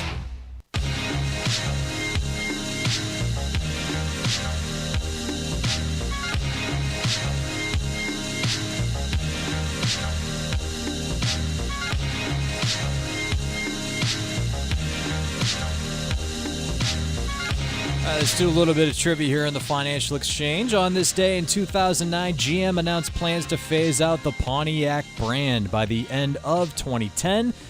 Pontiac, along with 3 other GM brands, was defunct. So our trivia question today, aside from Pontiac, name one of the brands GM discontinued in 2010. Once again, our trivia question today, aside from Pontiac, name one of the brands GM discontinued in 2010. Be the second person today to text us at 617-362-1385 with the correct answer, along with keyword trivia, and you win a Financial Exchange Show t-shirt. Once again, the second correct response to text us to the number 617-362-1385 with the correct answer, along with keyword trivia, will win that t-shirt. See complete contest rules at financialexchangeshow.com. We're still working just on getting Luke Cowa with us. We got some technical difficulties. So in the interim, we're going to talk about cars. Piece from the Wall Street Journal. America's pandemic car bubble is now trapping buyers in debt. And what we have... Oh, Luke's good. Fantastic. Luke, how you doing? Doing great. Hey, I'm with the Delta setup here after a couple flights, lost some AirPods, so we're working under difficult technical circumstances. Thanks for having me. You sound great to me, and it's always good to talk to you. Luke, I can't help but start by talking about what's been going on with semiconductors up until today. 18 straight days of positive momentum for semiconductors until today. It looks like we're down about 2.25% on the semiconductor index today.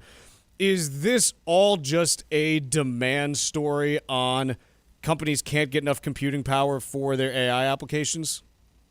Yeah, I think a very important thing that happened around the time the market bottomed, if we go back to March 30th, we didn't just have that day, in the day that followed, we didn't just have some kind of nice mood music around the potential for a ceasefire, what we also had that day was CoreWeave being able to close a debt deal that was allowing it to use its AI compute with Meta as effectively backstopping the debt, and its chips with backstopping the debt. And soon thereafter, you started to get a lot of complaints from Anthropic Claude users about running into their usage limits, stealth token rationing. So I think two very important things have happened in the past, let's call it month, that have kind of reinforced where the demand is and who it's helping.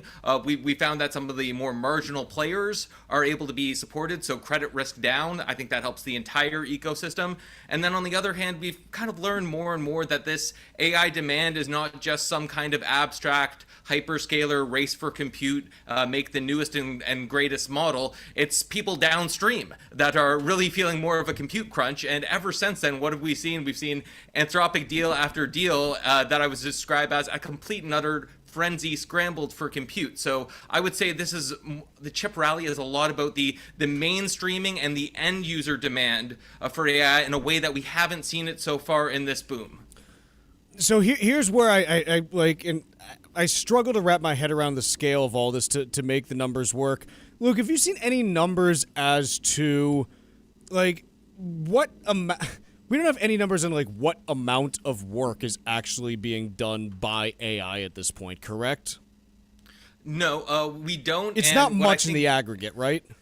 I wouldn't say it's too much in the aggregate. You do have a lot of examples of companies going 50 to 90% of new code since X date, in which X is usually within the past 6 to 9 months, has been written by AI. They don't tell you, however, effectively, if it's with the same number of engineers, et cetera, you don't get a lot of the sense of the breadth. However, in breadth terms, you are seeing more and more companies try and highlight this to show that it's a breadth, not depth issue. Anthropic, I think, would stand out again in saying just the number of kind of $1 million enterprise deals it has gone up quite a bit, and I believe it highlighted that in its February Series G, and then after again when it announced its expanded deal with Broadcom and Google. But it's almost like you remember back in 2022, there was this kind of great article Matt Zeitlin wrote about how it was always someone's first day on the job because we had effectively labor turnover was very high. That was the period where job openings to unemployed,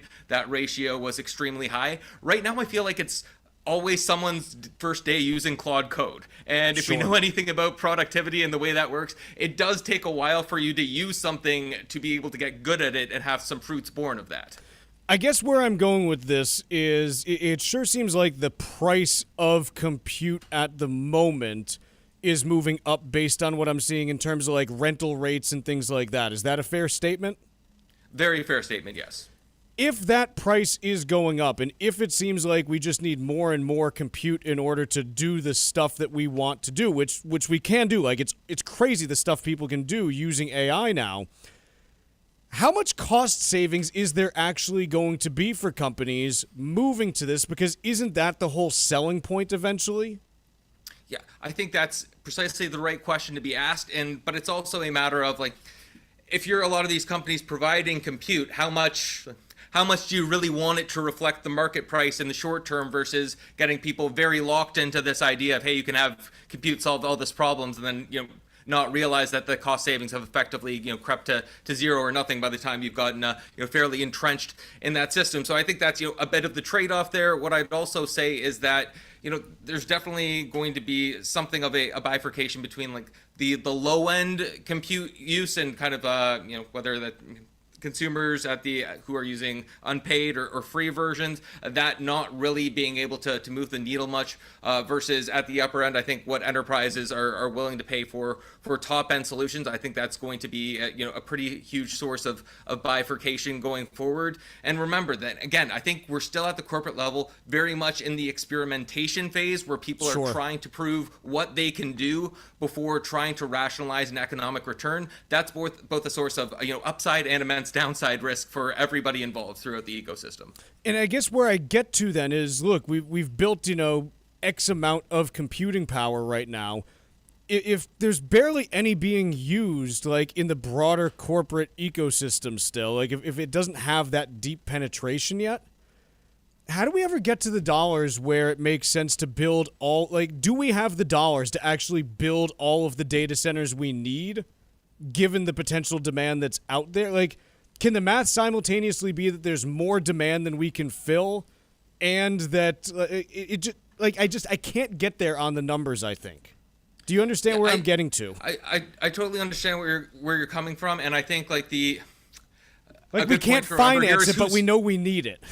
Well, I think the different part about this boom, especially relative to other ones, and we have seen hyperscaler debt issuance be quite up, but they still are if they're not generating a massive amounts of cash, that's because of all the capex they're doing, but they're still able to sustain that quite a bit of time. So it is again a different part of this boom is I think the cash richness of the people doing the spending, and the fact that they are telling you they've been very forthright. They think the Marc Zuckerbergs, the Sundar Pichais, they have told you that the risk is spending too little. So they're telling you that the endpoint that they want to get to, or the endpoint that they see is rational, given maintaining the competitive positions of their businesses, is for them to spend too much. So is that a world where the ROI is always very smooth and sloping up into the right? I don't necessarily think so. And to that point, a lot of these stocks before the recent run had gone nowhere for 5-6 months. So the market does, I think, trade in and out of periods of exuberance about the end user demand for Luke, AI, I apologize. and then periods of going, what the heck are we doing? When is there ever? We got to run, Luke. I apologize. That's Luke Cowa from Sherwood News. Bringing the latest financial news straight to your radio every day. It's the Financial Exchange on the Financial Exchange Radio Network. Our Senators Edward Markey and Elizabeth Warren and Representative Lori Trahan are standing up for radio listeners like us by supporting legislation to keep AM radio in cars. They know the value of local radio in times of emergency. Now it's time for Congress to finish the job and pass the AM Radio for Every Vehicle Act. Learn more at dependonam.com. This message furnished by the National Association of Broadcasters and this station. Is it a stroke? Even if you're not sure, act fast and call 911. Signs can include face drooping on one side, arm weakness, speech difficulty, or not making sense when talking. Time is critical. A stroke requires immediate medical care, which starts as soon as the ambulance arrives. So if you see any sign of stroke, act fast and call 911. Visit mass.gov/stroke, sponsored by the Massachusetts Department of Public Health. Sudden family emergencies can create confusion, especially when important information is scattered across different accounts. Hi, this is Mike Armstrong from the Armstrong Advisory Group. When something unexpected happens, loved ones may need quick access to legal documents or financial accounts that could affect your future. Our brand new guide is called Building Your Emergency Financial Binder. It'll help you learn how to organize the information your family may need one day. Everything from emergency contacts and identification documents to bank accounts and retirement plans. The goal is to create one clear roadmap so that people you trust can quickly find what they need if a crisis occurs. Call 800-393-4001 and request your free guide, Building Your Emergency Financial Binder. That's 800-393-4001 or request the guide online at armstrongadvisory.com. The proceeding was paid for by Armstrong Advisory Group, a registered investment advisor. Nothing in the ad or in any Armstrong guide is specific financial, legal, or tax advice. Consult your own financial, tax, and estate planning advisors before making any investment decisions. Armstrong may contact you to offer investment advisory services. When it comes to estate planning, many families focus on taxes, but understanding how your family will receive the assets you leave behind is just as important. Cushing & Dolan are experts in elder law and have a new guide out called How to Leave Assets to Beneficiaries. The guide explains decisions that may be problematic, such as adding a child as a joint donor on a real estate property, which could expose your assets to creditors or a possible divorce. You'll also learn how trusts can be used to help protect your assets and control when your beneficiaries receive their inheritance. Call 866-848-5699 right now and ask for your free guide called How to Leave Assets to Beneficiaries. That's 866-848-5699. Or request the guide online by visiting LegalExchangeShow.com. That's LegalExchangeShow.com. The proceeding was paid for and the views expressed are solely those of Cushing & Dolan. Cushing & Dolan and or Armstrong Advisory may contact you offering legal or investment services. Cushing & Dolan and Armstrong Advisory do not endorse each other and are not affiliated. Hi, this is Chuck and Mike from the Armstrong Advisory Group, and we have a guide available this month titled Building Your Emergency Financial Binder. Mike, when we talk about the type of information that should be in there, what kinds of things should people be including so that a loved one or family member can help to keep their finances in order? Yeah, I think, on the financial side, it's what do I have and where is it? And how do I get access to it? Right, and so that can mean getting access to online passwords and things along those lines, but obviously how you share this stuff is extremely sensitive given the threat to being breached down the road. And so mainly it is, though, what is the snapshot of my financial, health, and legal life, and how do I format it in a way that people can actually interpret it? And I think another piece there is that is also always changing. How do I let people know what changes I've made and when I've made updates to it? Because I might not have the same accounts that I used to. Right, and the guide does lay that out of, hey, how do I document changes in here? Because you might not always have that old account at said financial institution. It could change, it could shift, you might retire, and keeping this thing up to date is critical. Obviously, the more stuff there is out there, the more complicated this becomes. And so as much of it as you can check off the list while you're still around and able to explain it is extremely helpful. The guide, again, is titled Building Your Emergency Financial Binder, and there are two ways that you can request it. The first is by calling 800-393-4001. The second is by going to ArmstrongAdvisory.com. That phone number, again, is 800-393-4001, or visit ArmstrongAdvisory.com. The proceeding was paid for by Armstrong Advisory Group, a registered investment advisor. Nothing in the ad or in any Armstrong guide is specific financial, legal, or tax advice. Consult your own financial, tax, and estate planning advisors before making any investment decisions. Armstrong may contact you to offer investment advisory services.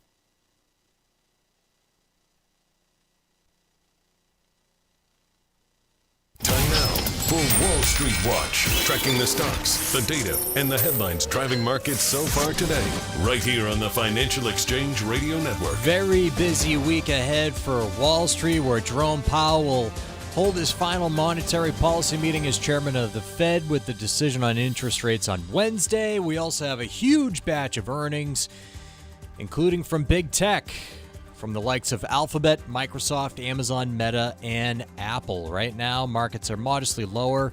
Dow is down about 0.33% or 166 points. S&P 500 down nearly 0.2%. NASDAQ down about 0.33%. Russell 2000 is flat. 10-year Treasury yield up 2 basis points at 4.336%. And oil up nearly 3%, trading at $97 a barrel. Breaking news from Microsoft and OpenAI. After both companies agreed to a new deal that offers OpenAI more freedom to partner with Microsoft's rivals and capping the revenue it must share through 2030, Microsoft is flat. Meanwhile, Qualcomm shares are now down slightly after rallying in earlier trading, following reports that the chipmaker is partnering with OpenAI to create smartphone processing chips to advance the AI firm's hardware ambitions. Elsewhere, the Wall Street Journal reported that a group of budget airlines, including Frontier, is seeking $2.5 billion in government assistance for equity warrants. Domino's Pizza reported a decline in first quarter profit, while its sales outlook fell short of expectations, sending shares down by 9%. And Verizon up by 3% after the telecommunications company reported higher growth in new customers as well as lower churn.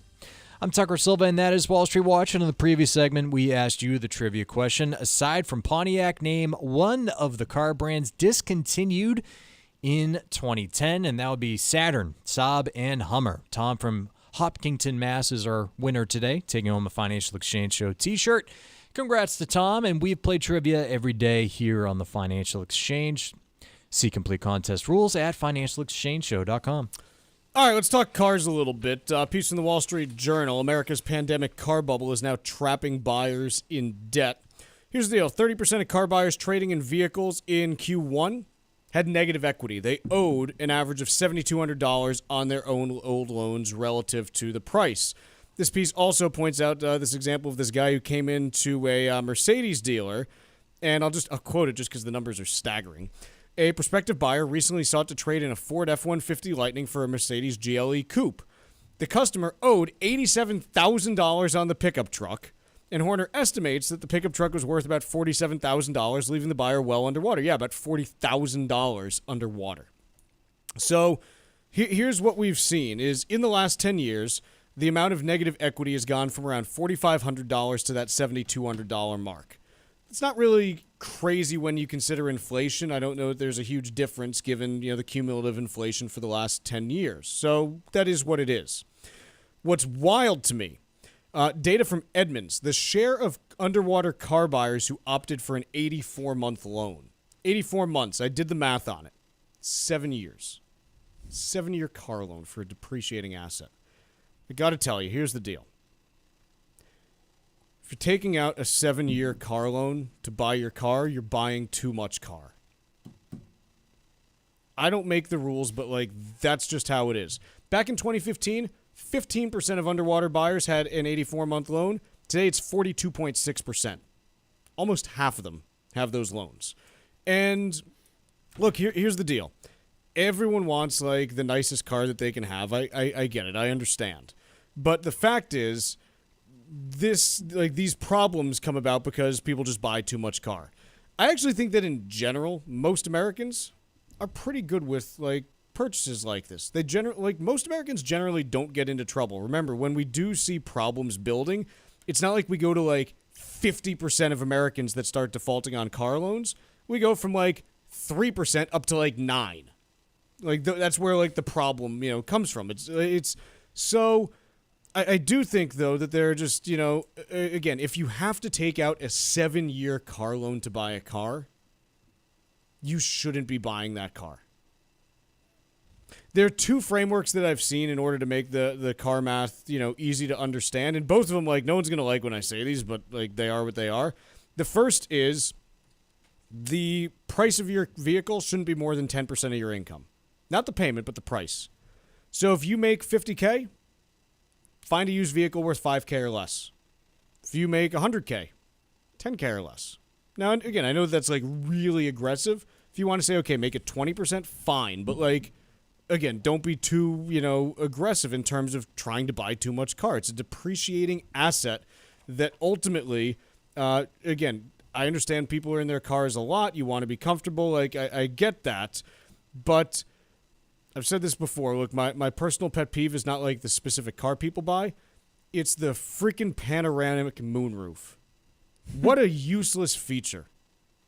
What are you going to be driving around looking up through the back part of the roof? I even understand you want the illusion of a convertible with the little moonroof over your head. Fine. The panoramic moonroof that costs $3,000 for some reason.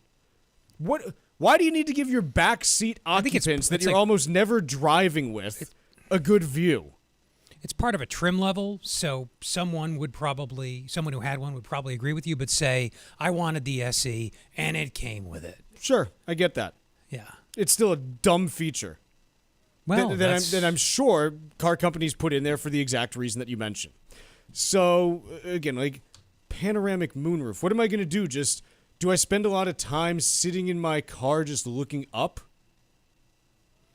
No, I don't. And we know from the data, by the way, most people, most of the time, aren't traveling with passengers in the back seat. So it's not really doing anything for them either. Panoramic moonroof.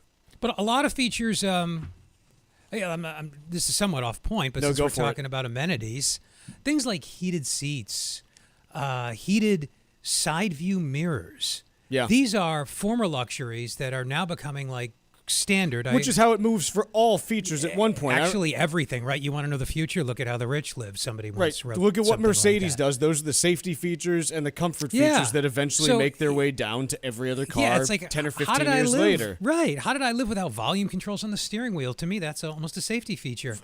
Just go back even further. Power windows. Yeah, I had a few cars without them. Sure. You used to have to roll them up and down. I know. These were things that when's the last time you saw a new car that didn't have power windows?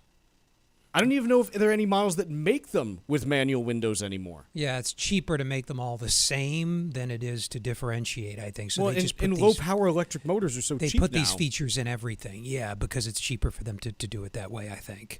And like you said, the magnets are so small that the motors are really tiny. Yeah, so but I can't defend a panoramic roof. I think the first time I saw one, I thought it was awesome. And it might be good if you need like light therapy or something. You know, you get seasonal affective disorder. Sure. Chuck, I don't know. I'm reaching.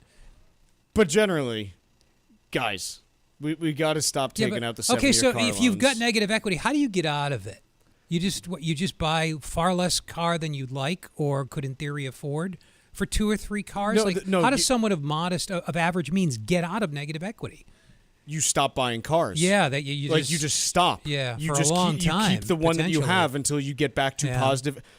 You don't sit there and say, "Well, I don't like this. Let me trade it in for something new." That's how you probably got there to begin with. Because I'm guessing, based on what I know about the F-150 Lightning, if you still owe an $87,000 loan on one today, that means that you rolled negative equity into that to begin with. He's like that. That's what it means. No, probably. you're right. That's pretty hard to accomplish. You know, you probably that's rolled an in. obscene example. I know, but I know people that this is what happens. They get bored. Yes. Absolutely. Yes. Read a book. People like that new car feel Here's like, the thing. hey, look I at my do. new I love ride. the new car. Yeah, it's great. It's great. I wish they but just sold the fabric. People do it every 3 years, it seems like. Here's the thing. We all have our stuff that we spend money on that's dumb. I get that. My problem isn't that. Because, we all have it. None of us make perfectly rational economic decisions every day. Occasionally, it's like, oh, I could make my sandwich, but you know what? I'm just going to go out and pick something up because I just want to. I get it. My problem is when we end up making financial decisions that are just plain bad because of that and have cascading effects that make it worse. Because everyone can find waste in their budget. The purpose of living is not just to reduce your budget waste. That's not really a great life. You know, we all have things that we spend money on where we're like, yeah, it's dumb, but I like it. It could be a boat. It could be a cabin. It could be whatever. You know, we all have stuff that we spend money on that ultimately is dumb. Mine, guess what? I went to the Bruins game on Sunday. Yeah, how'd that work out for me? They gave up 4 goals in the first period. Talk about a waste of money. Just not a useful afternoon. But ultimately I did it, and it doesn't affect my long-term financial plan that I did that. The problem is when you do get into situations where you have these cascading effects because of them, and we see it more often than not on cars, especially, you talk about, the run-up to the housing crisis and what was going on there, where people were buying cars on home equity lines, and then it's okay, now you've got, real problems because you're combining, 2 wrongs did not make a right in any way, shape, or form there. Folks, the Armstrong Advisory Group has a retirement planning seminar. It's this Thursday, April 30th. It's going to be at the Crown Plaza in Woburn, and it's talking about Social Security and Medicare essentials. Starts at 5 p.m. Again, it's about Social Security and Medicare essentials, and it's going to go through those 2 programs and key things to know about them as you approach retirement or if you're already in retirement. Once again, it's at April 30th, 5 p.m. at the Crown Plaza in Woburn. Still a few spots available. How do you register? Call 800-393-4001 or go to armstrongadvisory.com/events. That phone number again is 800-393-4001 or go to armstrongadvisory.com/events. The proceeding was paid for by Armstrong Advisory Group, a registered investment advisor. Nothing in the ad or in any Armstrong guide is specific financial, legal, or tax advice. Consult your own financial, tax, and estate planning advisors before making any investment decisions. Armstrong may contact you to offer investment advisory services. Let's take a quick break here. When we return, we're going to stack roulette after this. The Financial Exchange streams every day live on YouTube. Subscribe to our page and follow the markets all morning long. Only here on the Financial Exchange Radio Network. When it comes to leaving assets to your family, simplicity isn't always the best approach. Cushing & Dolan are experts in elder law, and their new guide is called How to Leave Assets to Beneficiaries. Adding children as joint owners on accounts or property doesn't guarantee you can avoid probate. It may create serious unintended consequences. In this guide, you'll learn why leaving assets to your children may not always be the best plan. The guide also explains how trusts can be used to stagger distributions over time, help protect assets from creditors or divorce, and ensure your family receives your inheritance in a way that makes sense for your personal situation. Call 866-848-5699 right now and ask for your free guide, How to Leave Assets to Beneficiaries. That's 866-848-5699. Or request it online at legalexchangeshow.com. The proceeding was paid for and the views expressed are solely those of Cushing & Dolan. Cushing & Dolan and or Armstrong Advisory may contact you offering legal or investment services. Cushing & Dolan and Armstrong Advisory do not endorse each other and are not affiliated. Organization can make a big difference when life takes an unexpected turn. Hi, this is Mike Armstrong from the Armstrong Advisory Group. Having your most important information all in one place may help the people you trust handle critical financial or legal decisions if a crisis occurs. We've written a new guide called Building Your Emergency Financial Binder. In it, we offer strategies that can help you coordinate the most vital details of your life, including key contacts, legal documents, and property information. Our goal is to provide you with a clear plan for the people you trust if they ever need to help manage a life-altering situation. Call 800-393-4001 right now and ask for your free guide called Building Your Emergency Financial Binder. That's 800-393-4001, or you can request it online at armstrongadvisory.com. The proceeding was paid for by Armstrong Advisory Group, a registered investment advisor. Nothing in the ad or in any Armstrong guide is specific financial, legal, or tax advice. Consult your own financial, tax, and estate planning advisors before making any investment decisions. Armstrong may contact you to offer investment advisory services. Environmental nonprofit Ocean River Institute is working with communities to tackle climate change with nature-based solutions that feature slowing water down and building more soil with grasses and plants. Research indicates that people acting in their own neighborhoods can build an inch of soil in a year and slow sea level rise down by as much as 25%. Please visit oceanriver.org for more information on opportunities to make a difference and go the distance for savvy stewardship of a greener and bluer planet Earth. As a busy mom to 4 kids, my to-do list is full. Trying to fit in exercise, eating right, and prioritizing self-care can feel next to impossible. While we can't add more hours to the day, we do have a great resource to help. Go Red for Women has easy tips, tools, and information to help you and your family live a healthier life. So to all the moms, the aunts, grandmothers, and amazing women out there doing it all, visit goredforwomen.org/momlife today. You take care of them, Go Red for Women will take care of you. In a heartbeat, you could be the difference. Marc collapsed from cardiac arrest.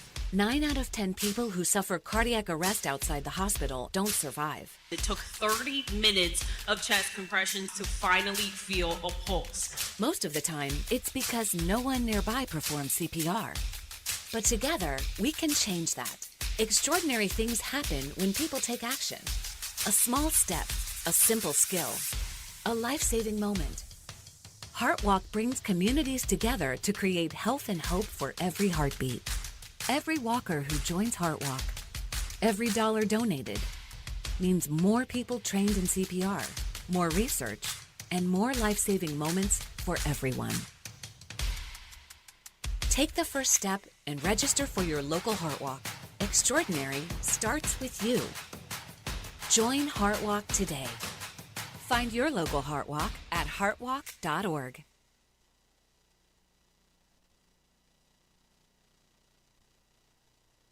Stay connected between shows. Follow the Financial Exchange on Instagram for daily clips on business news from New England and around the country. This is the Financial Exchange.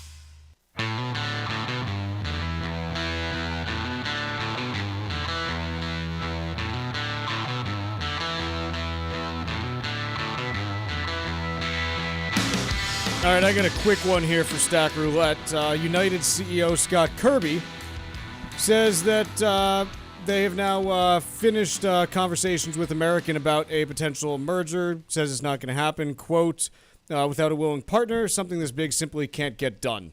I'm just going to leave a marker out there that I don't think Kirby ever wanted to actually buy American.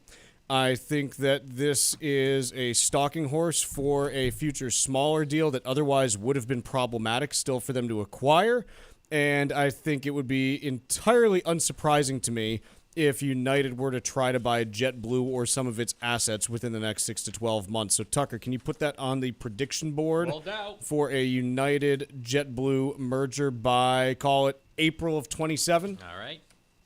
Mark, what do you got for me? The $1 million retirement myth. Here's what to save instead. Well, the article doesn't really answer. This is from Bloomberg. It doesn't really answer the question what to save instead. It just counsels against using simple rule of thumbs like the so-called 4% rule, the idea that you can withdraw 4% of your balance, whatever that happens to be. There are some qualifiers on that, but you can safely withdraw 4%. Has been a rule of thumb for some time.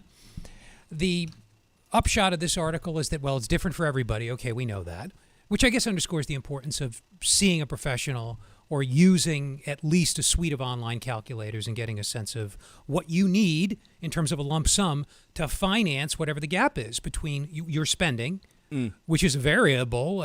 Sure. That's something you also have to estimate, and you have to think about inflation and stuff like that. And then what your benefits will provide, if any. Suppose you get Social Security but nothing else, then the gap's got to come from your 401k. So what does your 401k have to be worth to finance that gap over the remainder of your life? Another variable, life expectancy. Yeah. So there are a number of variables here. So one of the upshots, Chuck, of this piece is that people typically underspend. And yes, so they end up giving more to their beneficiaries maybe than they'd intended or than was optimal. And I use optimal loosely here, not technically. And I always wonder about that because you don't know what inflation is going to be. You don't know what your life expectancy is going to be. You don't know what one-time expenses are going to come up between now and then. It always seemed more rational to me, as long as you're not living in a state of like privation. It always seemed natural to me to spend a little bit less because you just don't know. Maybe I live to 102 instead of 9. Maybe these benefits are not as generous as I'd hoped. Maybe there are one-time expenses for me or a family member that come up that I want to help out with. Would you counsel someone to be, if their inclination was to be a little bit more conservative, would you try to walk them back from that and say, no, treat yourself a little more? No, I think the way that I tend to approach it is much more, hey, here is what you are doing. Generally, a safer withdrawal rate, a safe withdrawal rate can allow you to take up to X. Yeah. So if there's ever anything that you want to do, just know that you have more room to be able to take that. But, telling someone like, people spend what they spend because they're comfortable with where their life is. Like, that cuts both ways. I generally find that it's really hard to get people to make meaningful spending cuts. And likewise, people generally won't spend more because it's like deeply ingrained psychology from, years of spending around a certain level or a certain, percentage of income that it's just, hey, this is what I do. And ultimately, like, here's the thing. In most cases, it's gotten you to a point that has, worked a certain way. And so there's no real point in changing it. Like, okay, if let's say someone's spending $2,000 a month and you think they can spend $3,000 without trouble, well, they might not want to spend. Like, why do they need to spend that extra money? If there's something they've been putting off, sure. But a lot of times it's just, no, like, I'm comfortable with my life and this is what I want to spend. Yeah, so it's lifestyle based in most cases. More often than not. You're not going to radically change your lifestyle and suddenly become a spendthrift. The other thing that I will see in a lot of cases is someone gets older, like into 70s, where there's a shorter retirement time frame than in 50s or 60s, is, hey, you're going to outlive your assets most likely. Do you want to consider starting gifting to that next generation so that they can enjoy the money sooner? And that's something that I do see more often than increasing spending is, yep, let me give it to my kids because they need it and they're just going to get it 15 or 20 years from now anyways if I keep up this spending. That's something that I see more than, yeah, let me increase my spending. Just a little more common.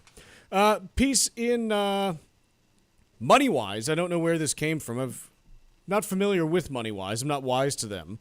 But there's this guy in Omaha, Javier Trujillo, who owns Javi's Tacos in Omaha. And basically, he owns a bunch of other restaurants and said he's done with delivery apps because he paid $188,000 in commissions to DoorDash and other apps last year. And basically saying, look, I don't need the extra hassle here. I can cut out these fees to maintain my staff. I don't have as much waste now because it used to be someone would order and maybe DoorDash wouldn't pick it up for some reason. And then they, go and refund it. And so I don't know if this becomes a trend or not, but I can tell you I've heard a few of these stories anecdotally. We'll see if it turns into more.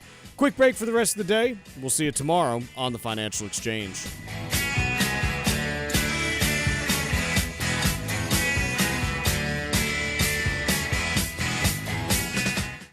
When it comes to